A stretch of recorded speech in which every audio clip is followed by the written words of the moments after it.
قبرستان بہت ہی وسیع تھا۔ تمام قبریں ابھی تازہ تھیں، مٹی کی ڈھیریاں بے ترتیب تھی، کوئی اونچی کوئی نیچی، بعض قبریں ایک دوسرے سے مل گئی تھی۔ میدان جنگ کی قبریں ایسی ہی ہوا کرتی ہیں۔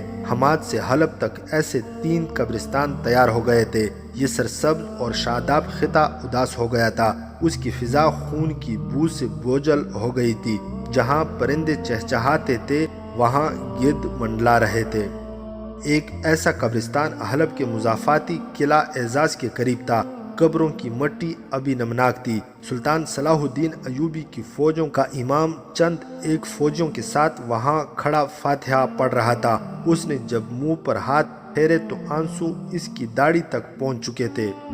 یہ خطہ اب بانجھ ہو جائے گا، یہاں اب کوئی پتا ہرا نہیں ہوگا۔ اس نے کہا، یہاں ایک ہی رسول صلی اللہ علیہ وآلہ وسلم کی اطاعت کرنے والے، ایک ہی کلمہ اور ایک ہی قرآن پڑھنے والے ایک دوسرے کے قاتل ہو گئے تھے۔ جس زمین پر بائی کے ہاتھوں بائی کا خون گرتا ہے وہ زمین سوکھ جاتی ہے۔ یہاں تکبیر کے نعرے ٹکرائے تھے۔ یہ سب مسلمان تھے، ایک دوسرے کے ہاتھوں قتل ہوئے۔ حق کے نام پر جانیں قربان کرنے والے شہید ہوئے اور باطل کے ساتھی اس رتبے سے محروم رہے۔ یہ سب روز محشر کٹھے اٹھائے جائیں گے۔ خدائے ذوالجلال انہیں یہ تو ضرور کہیں گے کہ خون جو تم نے ایک دوسرے کا بہایا ہے، اتنا تم مل کر اسلام کے دشمن کا بہاتے تو فلسطین ہی نہیں، پین بھی ایک بار پھر تمہارا ہوتا۔ گھوڑوں کے قدموں کی ہنگامہ خیز آوازیں سنائی دی۔ امام کے ساتھ کھڑے کسی فوجی نے کہا، سلطان آ رہے ہیں۔ امام نے گھوم کر دیکھا، سلطان ایوبی آ رہا تھا۔ اس کے ساتھ سالار اور محافظ دستے کے 6 سوار تھے۔ قبرستان کے قریب آ کر سلطان ایوبی نے گھوڑا روکا، اترا اور امام کے قریب آ کر فاتحہ پڑھ کر اس نے امام سے ہاتھ ملایا۔ سلطان محترم، امام نے سلطان ایوبی سے کہا، یہ صحیح ہے کہ یہ بھی مسلمان تھے جو ہمارے خلاف لڑے، لیکن میں انہیں اس قابل نہیں سمجھتا کہ ان کی قبروں پر فاتحہ پڑھی جائے۔ انہیں شہیدوں کے ساتھ دفن نہیں کرنا چاہیے تھا۔ ہمارے مجاہدین حق کی خاطر لڑ رہے تھے، انہیں آپ نے دشمن کے مقتولین کے ساتھ دفن کرا دیا ہے۔ میں انہیں بھی شہید سمجھتا ہوں جو باطل کی خاطر ہمارے خلاف لڑے تھے۔ سلطان ایوبی نے کہا، یہ اپنے حکمرانوں کی فریب کاری کے شہید ہیں۔ ہم نے اپنے سپاہیوں کو اللہ تعالیٰ کا پیغام دیا تھا۔ اس کے خلاف لڑنے والے سپاہیوں کو ان کے بادشاہوں نے جذباتی نعرے اور جھوٹا پیغام دے کر ان کے دلوں میں باطل کو حق بتا کر بٹھا دیا۔ ان کے اماموں نے انعام و اکرام لے کر سپاہیوں کو گمراہ کیا اور اللہ اکبر کے نعرے لگا کر اللہ اور رسول صلی اللہ علیہ وآلہ وسلم کی احکام کی خلاف ورزی کرائی۔ میں ان کی لاشوں کو ایک ہی گڑھے میں دبا کر یا کہیں پھینک کر ان کی توہین نہیں کرنا چاہتا تھا۔ ہمارے دشمن مسلمانوں کے جن سپاہیوں کو احساس ہو گیا تھا کہ انہیں گمراہ کیا گیا ہے وہ ہمارے ساتھ ہیں، اور یہ جو مر گئے ہیں ان تک روشنی نہیں پہنچی تھی، کیونکہ بادشاہی کے دلدادہ حکمرانوں نے ان کی آنکھوں پر پٹی باندھ دی تھی۔ پہلے سنایا جا چکا ہے کہ مسلمان امراء سلطان صلاح الدین ایوبی کے دشمن ہو گئے تھے۔ وہ خلافت سے آزاد ہو کر خود مختار حکمران بننا چاہتے تھے۔ ان میں ایک نور الدین زنگی مرحوم کا بیٹا الملک الصالح تھا، دوسرا موصل کا امیر سیف الدین غازی اور تیسرا گمشتگین جو ہرن کا قلعے دار تھا، لیکن اس نے خود مختاری کا اعلان کر دیا تھا۔ ان تینوں نے اپنی فوجوں کی متحدہ کمان بنا لی اور سلطان ایوبی کے خلاف محاذ آرا ہو گئے تھے۔ صلیبی ان کی پشت پناہی کر رہے تھے۔ صلیبیوں کو ان کے ساتھ صرف یہ دلچسپی تھی کہ مسلمان آپس میں ٹکرا کر ختم ہو جائیں یا اتنے کمزور ہو جائیں کہ ان یعنی صلیبیوں کے خلاف لڑنے کے قابل نہ رہیں۔ حکمرانی کے نشے میں صلیبیوں کی دی ہوئی مالی اور جنگی امداد، شراب اور یہودیوں کی حسین و جمیل لڑکیوں نے ان امراء کو ایسا اندھا کیا کہ وہ سلطان ایوبی کے راستے میں اس وقت حائل ہو گئے جب نور الدین زنگی فوت ہو چکا تھا، اور سلطان ایوبی مصر سے یہ عزم لے کر آیا تھا کہ صلیبیوں کو عالم اسلام سے بے دخل کر کے قبلہ اول کو سلطنت اسلامیہ میں شامل کر لے گا۔ 1.5 سال تک حماد سے حلب تک کے اس سرسبز خطے میں مسلمان کا خون بہاتا رہا۔ آخر فتح حق کی ہوئی۔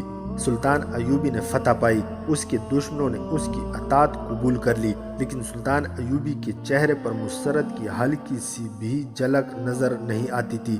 قوم کی عسکری قوت کا بیشتر حصہ تباہ ہو چکا تھا، اس لحاظ سے یہ صلیبیوں کی فتح اور مسلمانوں کی شکست تھی۔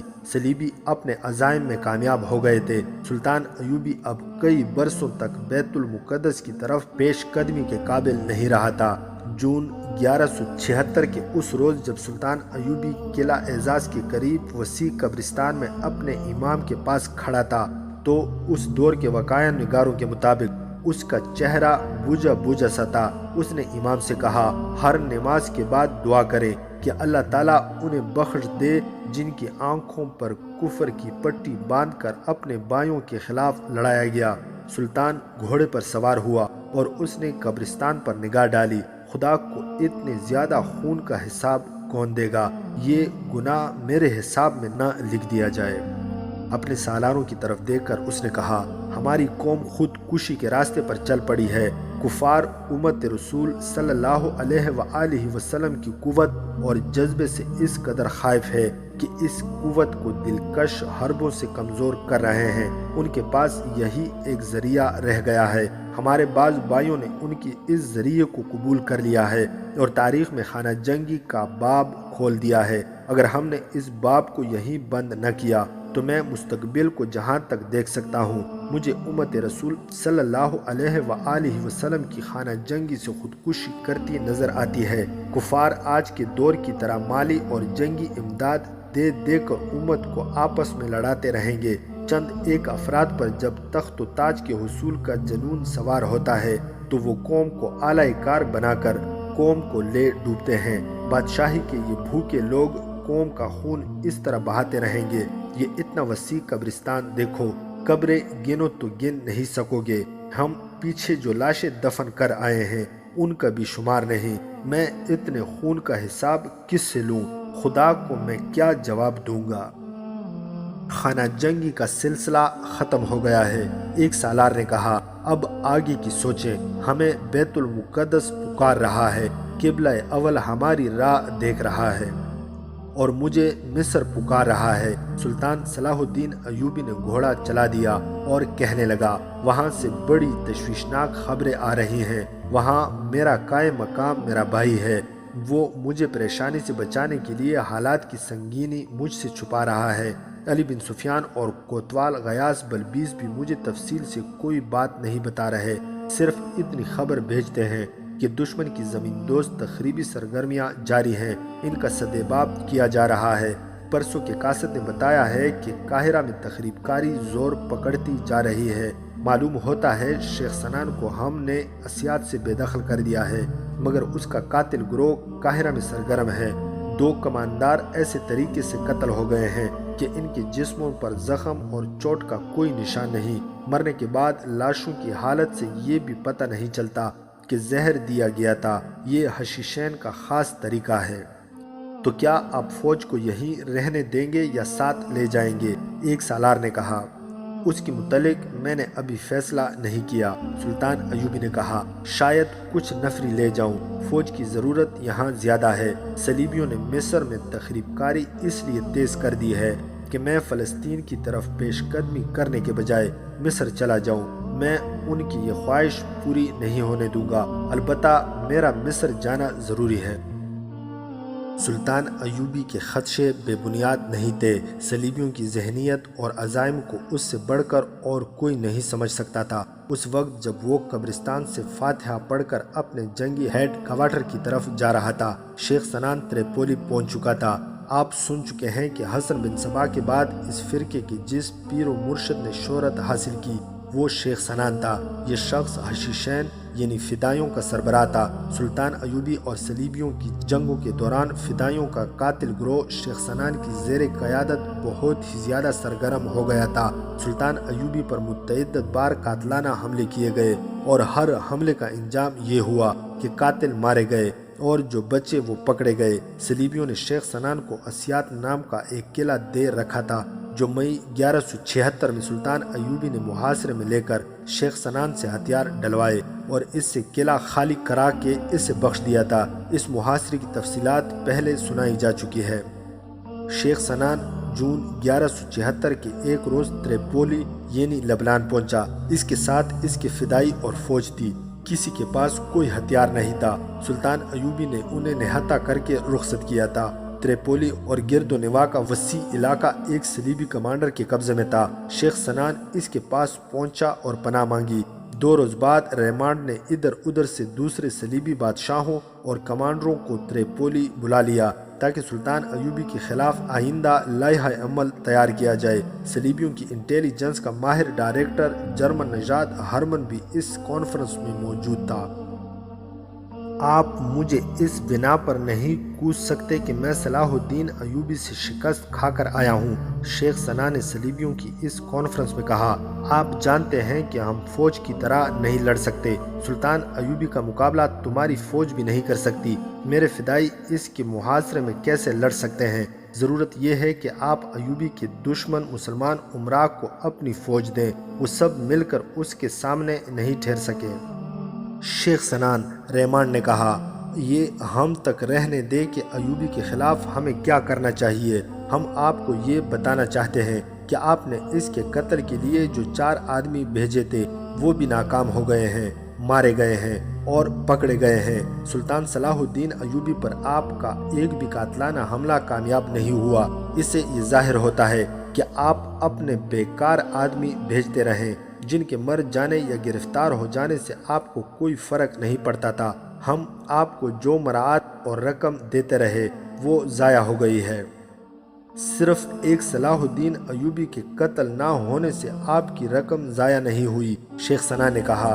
میں نے مصر میں صلاح الدین ایوبی کی حکومت کے جو 2 حاکم قتل کرائے ہیں انہیں اپنی رقم کے حساب میں رکھیں۔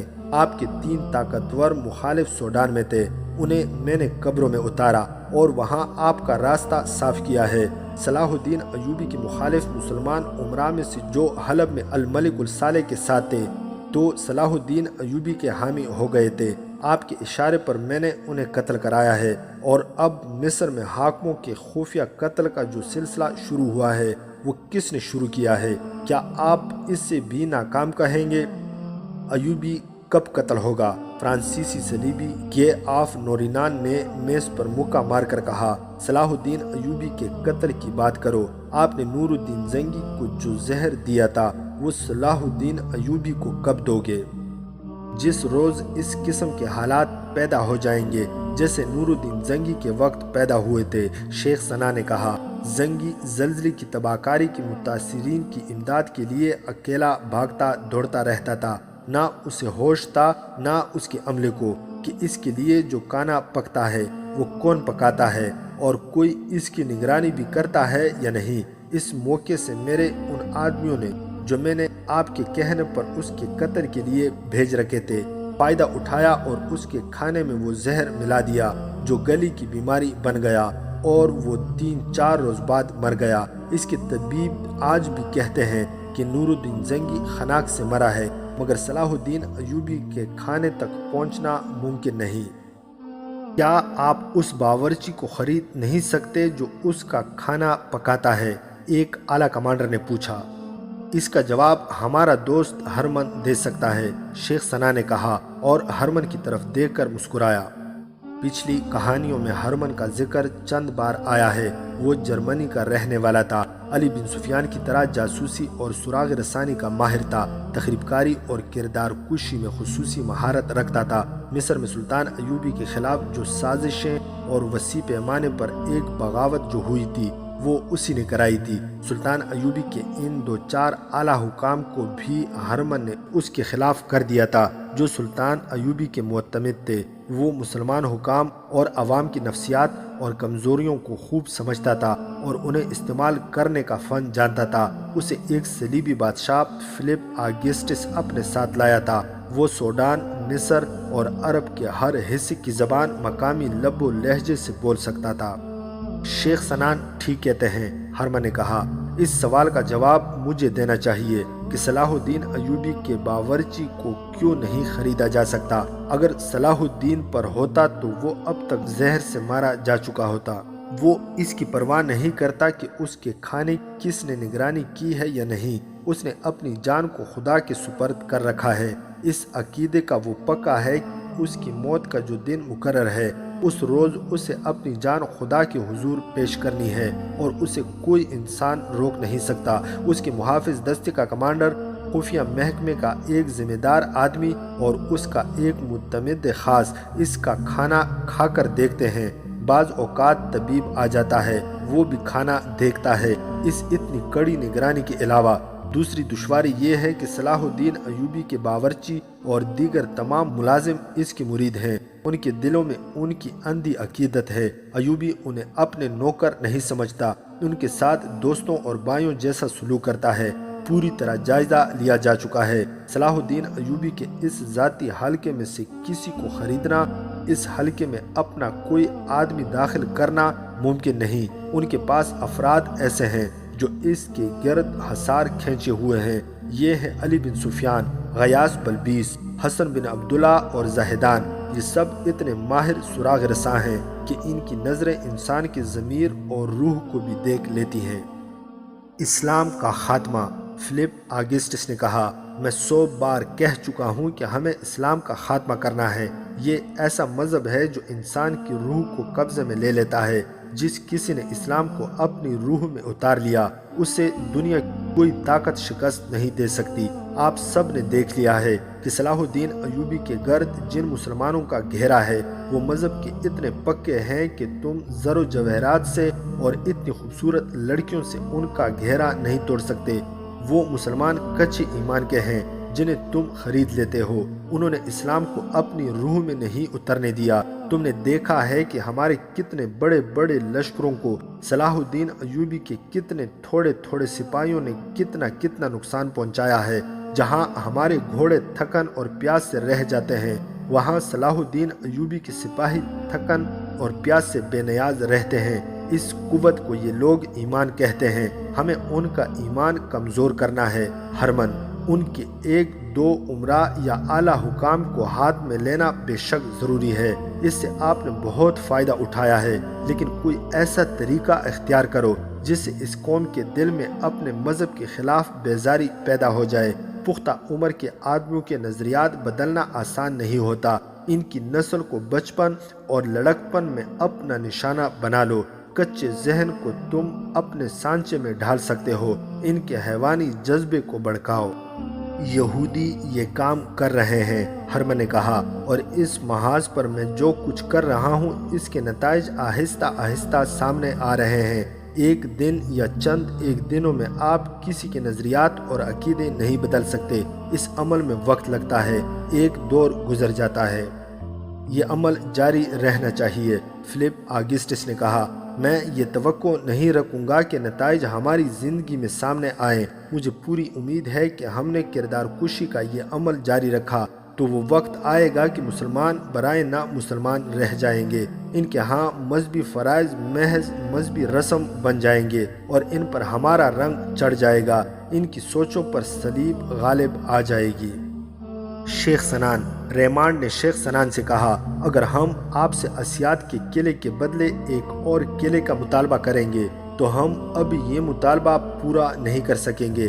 ہمارا معاہدہ قائم رہے گا۔ قلعے کے سوا دوسری تمام مراعات آپ کو حاصل رہیں گی۔ اگر آپ ان مراعات اور مالی وظیفوں کو برقرار رکھنا چاہتے ہیں تو قاہرہ میں اور خصوصاً تمام تر مصر میں صلاح الدین ایوبی کی فوج اور انتظامیہ اہم شخصیتوں کا قتل جاری رکھیں اور صلاح الدین ایوبی کے قتل کی بھی کوشش جاری رکھیں۔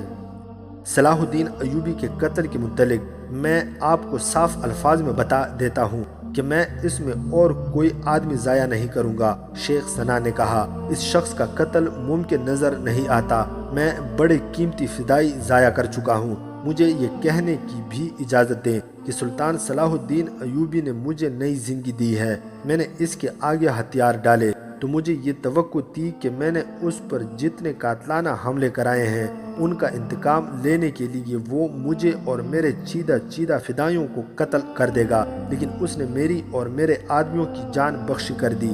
میں تو یہ سمجھتا تھا کہ وہ ہمیں دھوکہ دے رہا ہے، جو ہی ہم پیٹھ پھیریں گے وہ ہم پر تیروں کا میغ برسا دے گا یا ہم پر گھوڑے دوڑا دے گا۔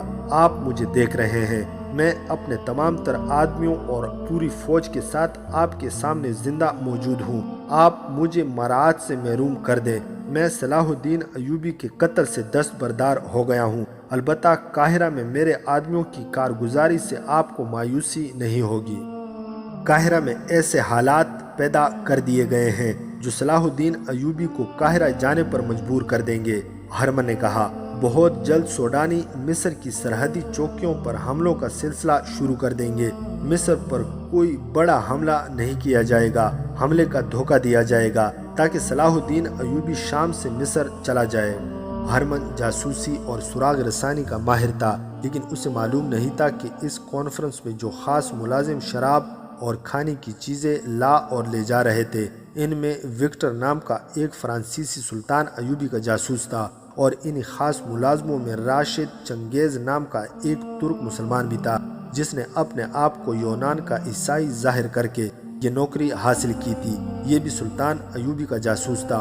ہرمن نے ان خاص ملازموں کو جو کانفرنسوں اور کمانڈروں کی محفلوں اور دعوتوں میں حاضر رہتے اور کھانا کھلاتے تھے، گہری چھان بین کے بعد اس ملازمت کے لیے منتخب کیے تھے۔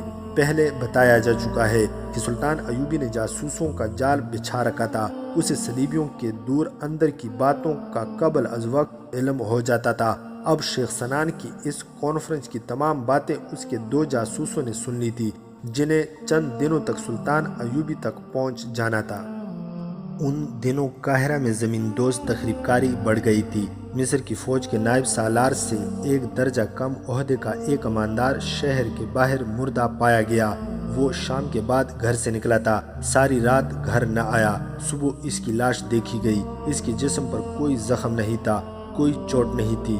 سراغ رسانوں نے جائے واردات پر ایک تو مرنے والے کے نقوش پا دیکھے اور 2 نقوش کسی اور کے تھے۔ اس کماندار کے چال چلن کی سب تعریف کرتے تھے، اس کا اٹھنا بیٹھنا غلط یا مشکوک قسم کے لوگوں کے ساتھ نہیں تھا۔ اس کی ایک ہی بیوی تھی جو اس سے ہر لحاظ سے مطمئن تھی۔ اس کی موت کا باعث معلوم کرنے کی بہت کوشش کی گئی، اگر یہ قتل تھا تو قاتل کا کوئی سراغ نہیں مل رہا تھا۔ 3-4 دنوں بعد اسی عہدے کا ایک اور فوجی کماندار بالکل اسی طرح ایک صبح اپنے کمرے میں مردہ پایا گیا۔ وہ فوجی بارکوں کے ایک کمرے میں رہتا تھا۔ اس کے متعلق بھی رپورٹیں بالکل صاف تھی۔ اس کے دوستوں کے حلقوں میں اپنے ہی دستے کے کچھ آدمی تھے، ان میں سے کسی کے ساتھ اس کا لڑائی جھگڑا نہیں تھا۔ قتل کی بظاہر وجہ کوئی نہیں تھی، اسے قتل کہا ہی نہیں جا سکتا تھا کیونکہ جسم پر زخم یا چوٹ کا کوئی ہلکا سا بھی نشان نہیں تھا۔ یہ لاش سرکاری طبیب نے دیکھی، لاش کے ہونٹوں کے کونوں پر ذرا سی جھاگ تھی۔ اس نے یہ جھاگ لکڑی کے ایک لمبوترے ٹکڑے کے سر پر لگا لی۔ اس نے ایک کتا منگوایا اور یہ جھاگ گوشت کے ایک ٹکڑے پر لگا کر ٹکڑا کتے کو کھلا دیا۔ اس نے کتے کو اپنے گھر لے جا کر باندھ دیا اور اسے دیکھتا رہا۔ کتے نے کوئی غیر معمولی حرکت نہ کی، اسے جو کھانے کو دیا گیا وہ کھاتا رہا۔ طبیب ساری رات جا کر کتے کو دیکھتا رہا۔ آدھی رات کے بعد کتا اٹھا اور جہاں تک رسی اجازت دیتی تھی وہ بڑے آرام سے ٹہلتا رہا۔ وہ بہت دیر ٹہل کر رکا اور گر پڑا۔ طبیب نے دیکھا کتا مر چکا تھا۔ طبیب نے رپورٹ دی کہ دونوں کمانداروں کو ایسا زہر دیا گیا ہے جس سے کوئی تلخی نہیں ہوتی، انسان نہایت اطمینان سے مر جاتا ہے۔ سراغ رسانوں نے دونوں کمانداروں کے متعلق گہری تفتیش کی۔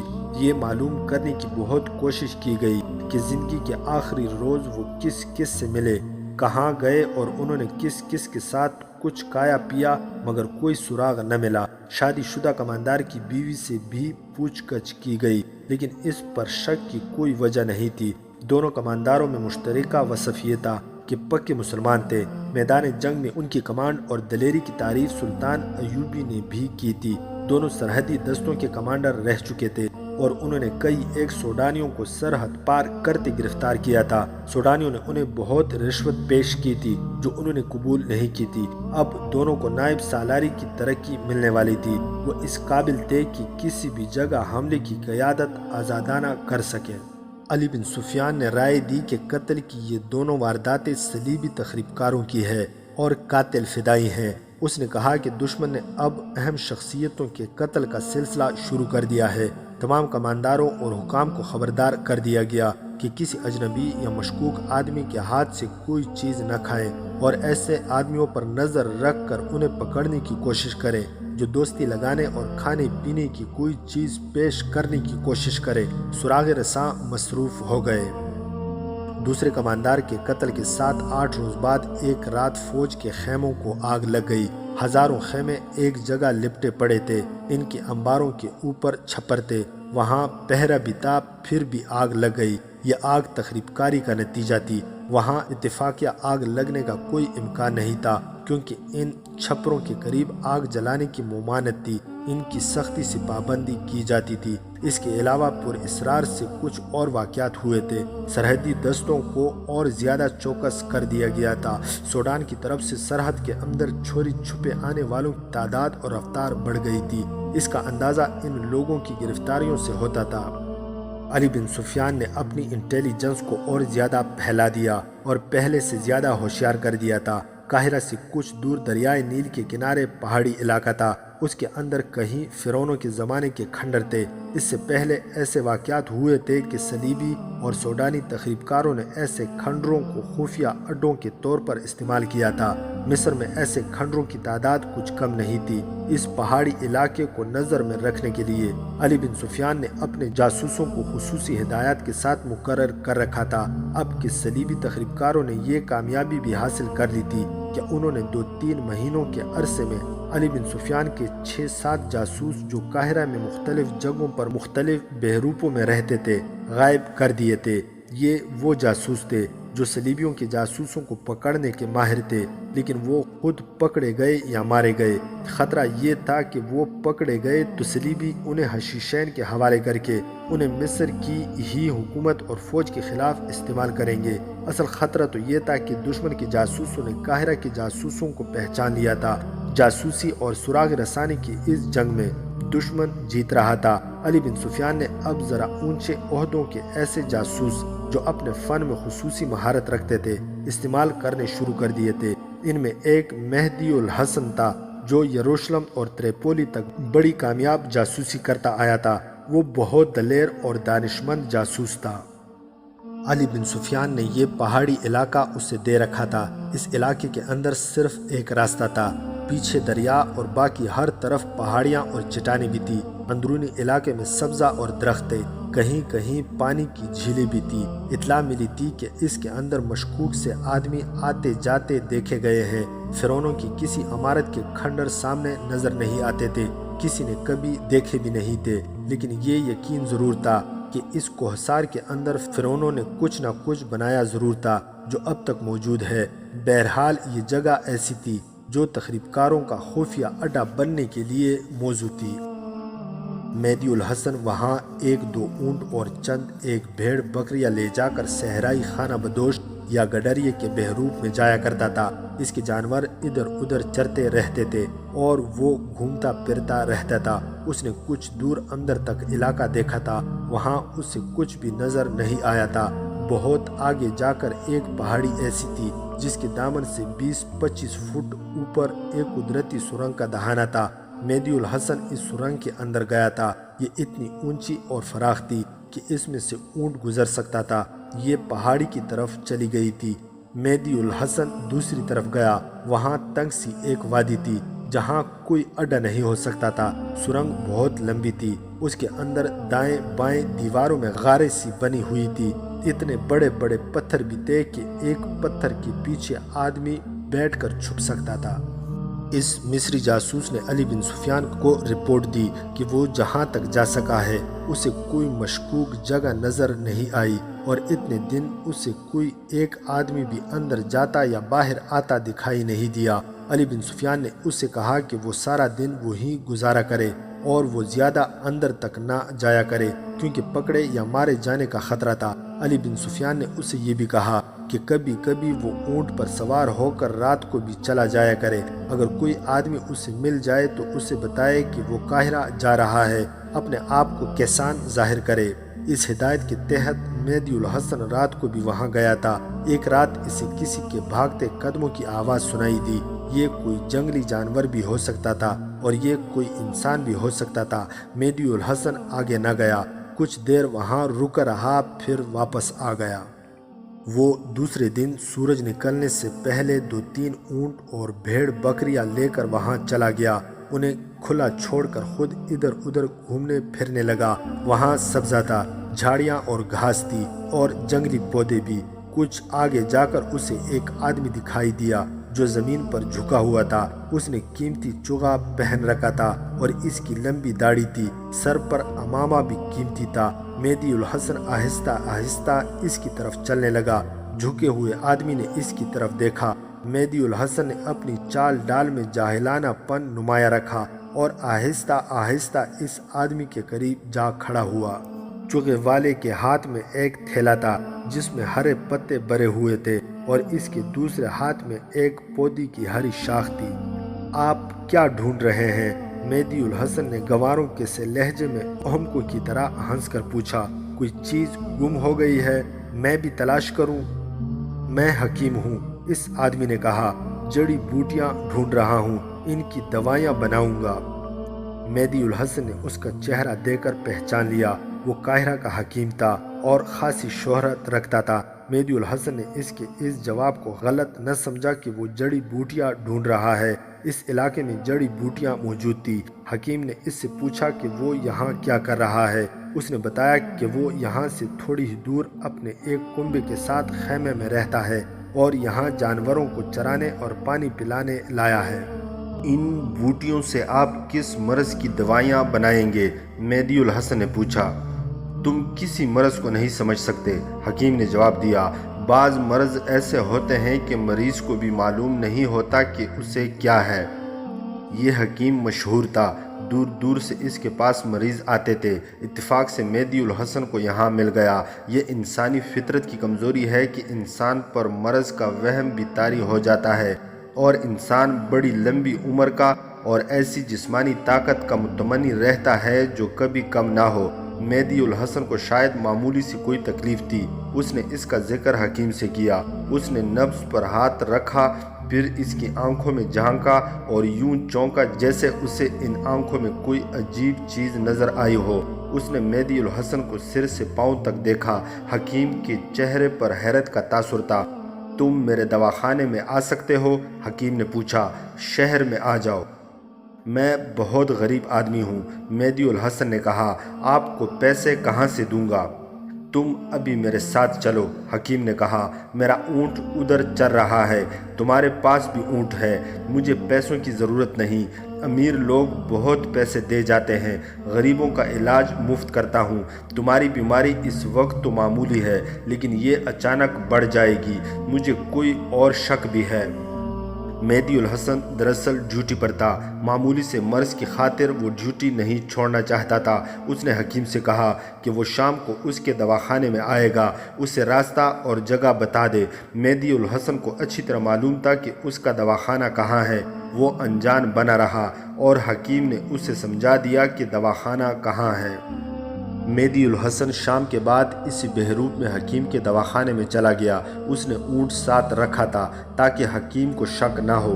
اسے خود حکیم پر کوئی شک نہ تھا۔ وہ جانتا تھا کہ حکیم جڑی بوٹیاں تلاش کرتے رہتے ہیں۔ اس سے فی الحال یہ خیال پیدا ہو گیا تھا کہ جسے وہ معمولی سی تکلیف سمجھتا ہے وہ خطرناک بیماری بن سکتی ہے۔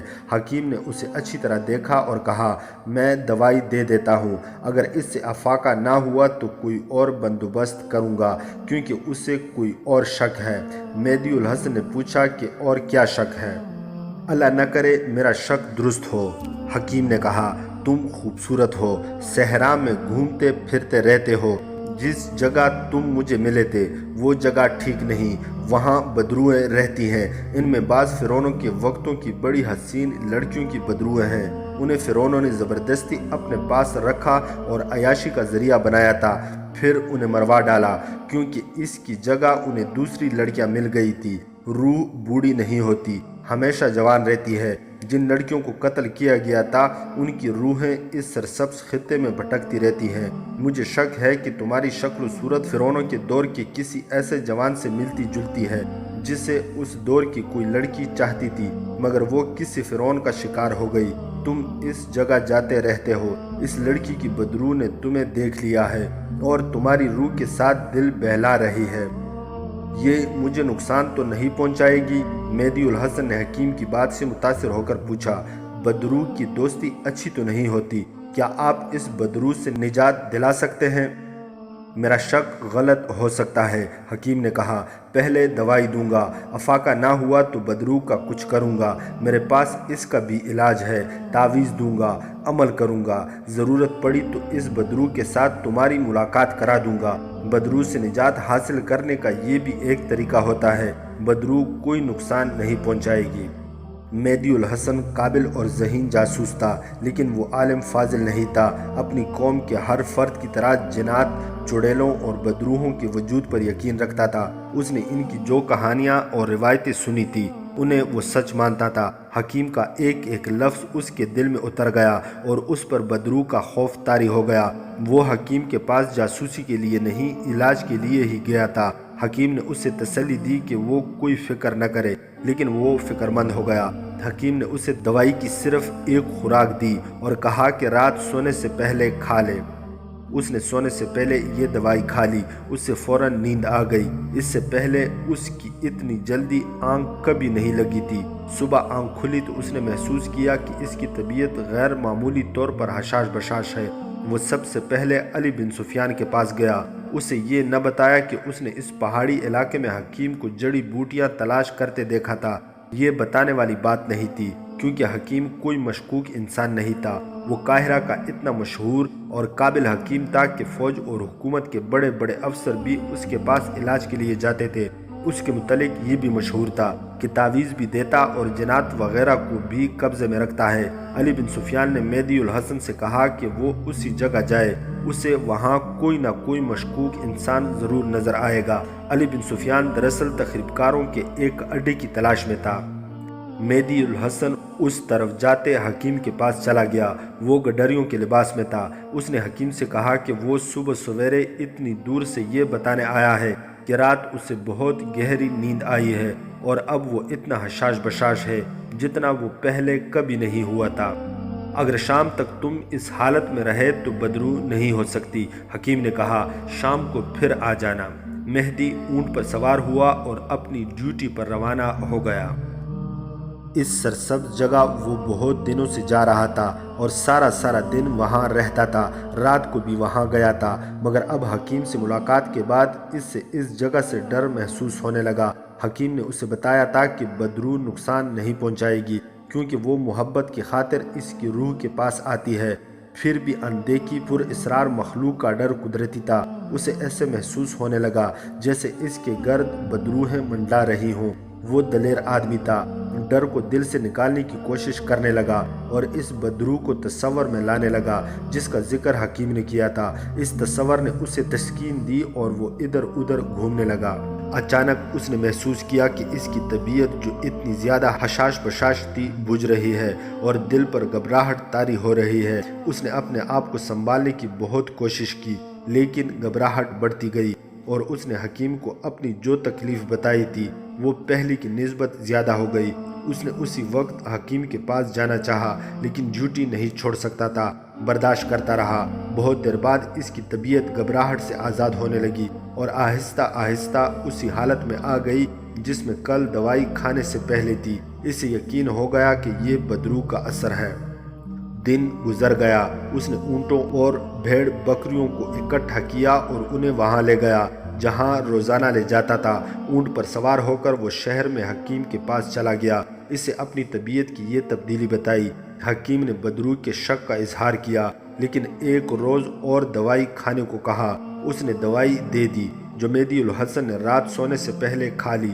گزشتہ رات کی طرح اسے نیند آئی اور صبح طبیعت شگفتہ تھی۔ وہ روزمرہ کی طرح علی بن سفیان کے پاس گیا اور وہاں سے اپنی ڈیوٹی کی جگہ پر چلا گیا۔ اس کی جسمانی حالت اچھی رہی، ذہنی حالت یہ تھی کہ بدرو کا خیال غالب تھا۔ آدھا دن گزرا تو اس کی شگفتگی کم ہونے لگی، جو آہستہ آہستہ ختم ہو گئی، اور اس کی جگہ گھبراہٹ اور اداسی آ گئی۔ اس نے دھیان ادھر ادھر کرنے کی کوشش کی اور ٹہلنے لگا۔ پھر آہستہ آہستہ طبیعت ٹھکانے آ گئی۔ اس کے کانوں میں ایسی آواز پڑی جیسے دور کہیں کوئی عورت رو رہی ہو۔ رونے کی آواز بلند ہوئی، پھر مدھم ہوتے ہوتے خاموش ہو گئی۔ مہدی الحسن جہاں تھا وہیں رہا۔ یہ کوئی بدرو رو رہی تھی، اور یہ وہی بدرو ہو سکتی تھی جس کا ذکر حکیم نے کیا تھا۔ مہدی الحسن کے دل پر خوف طاری ہوا، جس پر اس نے قابو پا لیا۔ اس نے یہ ارادہ کیا کہ بدرو سے بات کرے، لیکن حکیم نے اسے بتایا نہیں تھا کہ بدرو کے ساتھ بات کرنی چاہیے یا نہیں۔ اگر وہ کسی اور جگہ اور مختلف ماحول میں کسی عورت کے رونے کی آواز سنتا تو وہ دوڑ کر مدد کو پہنچتا، لیکن یہاں کسی جیتی جاگتی عورت کا کوئی کام نہیں تھا۔ یہ فرعونوں کے دور کے کسی لڑکی کی بدرو تھی۔ شام کو وہ کل کی طرح حکیم کے پاس گیا اور اسے بتایا کہ اس کی حالت کیا ہوئی اور اس نے کیسی آوازیں سنی۔ حکیم گہری سوچوں میں کھو گیا اور بولا، میرا شک یقین میں بدل گیا ہے، یہ بدرو ہے، گھبراؤ نہیں۔ میں ابھی ایک تعویذ دوں گا، پھر بدرو سے پوچھوں گا کہ وہ کیا چاہتی ہے، اس کے مطابق کچھ اور کروں گا، لیکن تمہیں ڈرنا نہیں چاہیے۔ یہ بدرو تمہارے ساتھ محبت کرتی ہے، اس لیے تمہیں کوئی نقصان نہیں پہنچائے گی۔ تم اس جگہ جاتے رہنا، اگر تم نے اس بدرو سے بھاگنے کی کوشش کی تو نقصان کا خطرہ ہے۔ حکیم نے اسے ایک تعویذ دے دیا جو اس نے اپنے بازو کے ساتھ باندھ لیا۔ میں رات کو اپنا عمل کروں گا، حکیم نے کہا۔ کل صبح میرے پاس آنا، تمہیں بتاؤں گا کہ بدرو کیا ہے۔ تم نے رونے کی جو آوازیں سنی ہیں وہ اسی بدرو کی ہے۔ یہ بدرو شیطان نہیں، پھر بھی کوشش کروں گا کہ تمہیں اس سے نجات مل جائے۔ مہدی الحسن پریشان سا ہو کر وہاں سے چلا گیا۔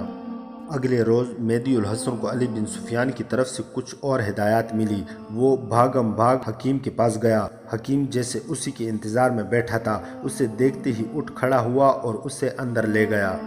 وہ تمہارے ساتھ صرف ایک ملاقات کرنا چاہتی ہے، حکیم نے کہا۔ وہ تمہارے سامنے آئے گی، اپنا آپ دکھائے گی، تم اسے دیکھ سکو گے۔ ہو سکتا ہے پہلے روز وہ تمہارے سامنے آئے اور غائب ہو جائے۔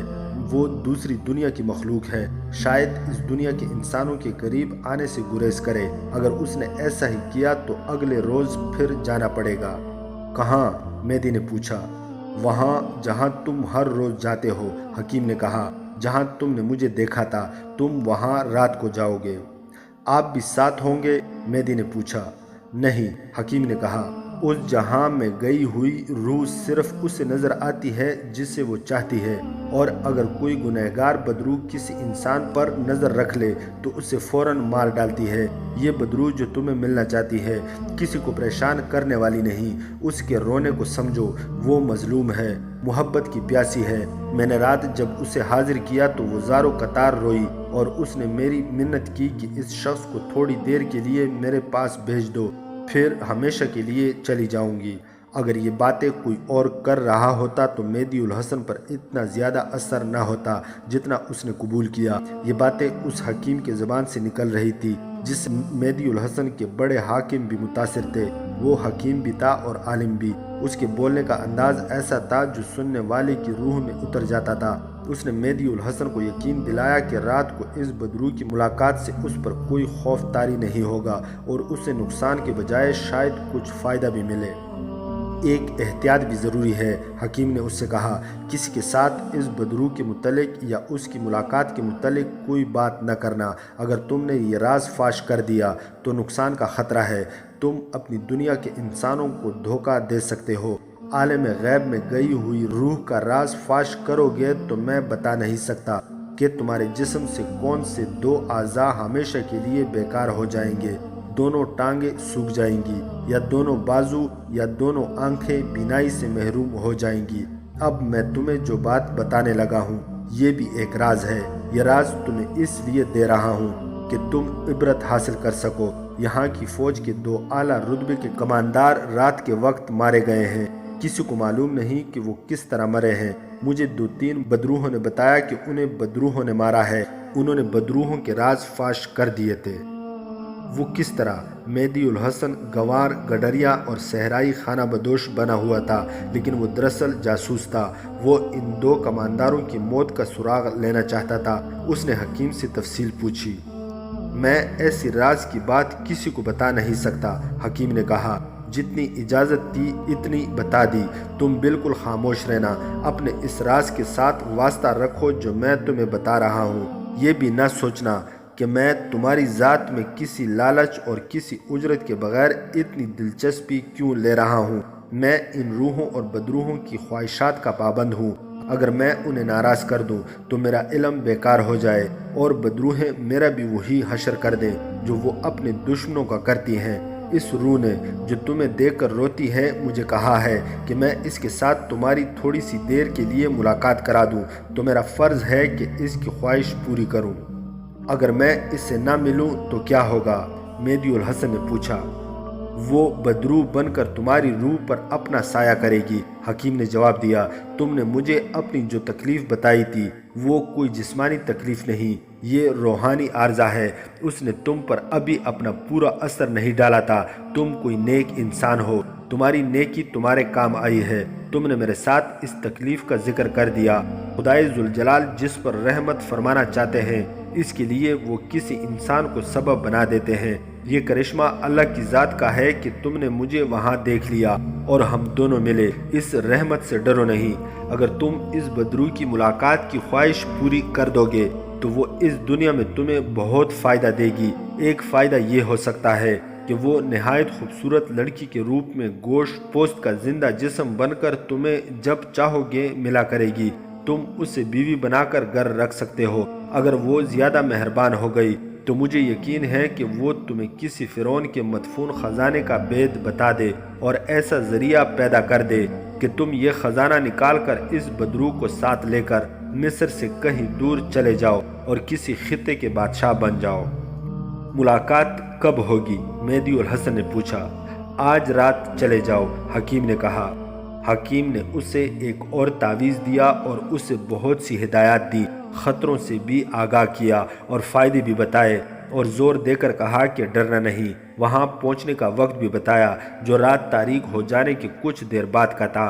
مہدی الحسن عجیب و غریب سے تاثرات لے کر وہاں سے اٹھا اور اپنی روزمرہ کی ڈیوٹی پر چلا گیا۔ دن وہاں گزارا اور سورج غروب ہونے سے بہت پہلے واپس چلا گیا۔ داستان ایمان فروشوں کی اگلی قسط آپ لوگ ہماری نیکسٹ ویڈیو میں ملاحظہ کر سکتے ہیں۔ مزید حقیقی اور تاریخی واقعات کے لیے اس چینل کو سبسکرائب کرنا نہ بھولیے گا۔